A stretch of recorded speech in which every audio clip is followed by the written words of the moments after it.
গাজায় ইসরায়েলি হামলার বার্ষিকী উপলক্ষে শনিবার লন্ডনে হাজার হাজার মানুষ ইসরায়েল বিরোধী বিক্ষোভে অংশ নিয়েছেন। বিক্ষোভকারীরা যুদ্ধ বন্ধের দাবি জানিয়ে সমবেত হন। স্থানীয় সময় সকালে ব্যাডফোর্ড স্কোয়ারে 200 জনেরও বেশি ফিলিস্তিনিপন্থী কর্মী জড়ো হন। সেখানে বিপুল সংখ্যক পুলিশ বাহিনী মোতায়েন ছিল। বিক্ষোভে অংশগ্রহণকারীদের মধ্যে অনেকে লেবানিজ এবং ইরানের পতাকা বহন করছিলেন। তাদের হাতে ছিল নানা ধরনের ব্যানার, যাতে লেখা ছিল আমরা গণহত্যার পক্ষে দাঁড়াই না এবং জায়নিজম হলো বর্ণবাদ। এ সময় তারা মুক্ত মুক্ত প্যালেস্টাইন স্লোগান দিয়ে প্রতিবাদ জানান। বিক্ষোভকারীদের মধ্যে এক নেতা বলেন, আমরা পুলিশকে এবং পাল্টা প্রতিবাদকারীদের ভয় পাই না। আমরা যখন একসাথে থাকি তখন আমরা নিরাপদ থাকি। শুধুমাত্র আমরা একে অপরকে নিরাপদ রাখতে পারি। এদিনের বিক্ষোভে স্লোগান দেওয়ার সময় বলা হয়, যখন প্যালেস্টাইন আক্রমণের মুখে আমরা কি করব?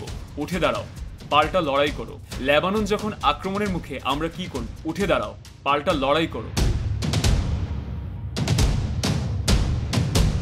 এই বিক্ষোভের মাধ্যমে আন্তর্জাতিক সম্প্রদায়ের কাছে ফিলিস্তিনিদের পক্ষে সমর্থন, পাশাপাশি তাদের অধিকারের জন্য লড়াই করার আহ্বান জানানো হয়। প্রতিবাদকারীরা মনে করেন এই ধরনের বিক্ষোভই ইসরায়েলের প্রতি চাপ সৃষ্টির পাশাপাশি আন্তর্জাতিক পর্যায়ে ফিলিস্তিনিদের অবস্থান দৃঢ় করবে।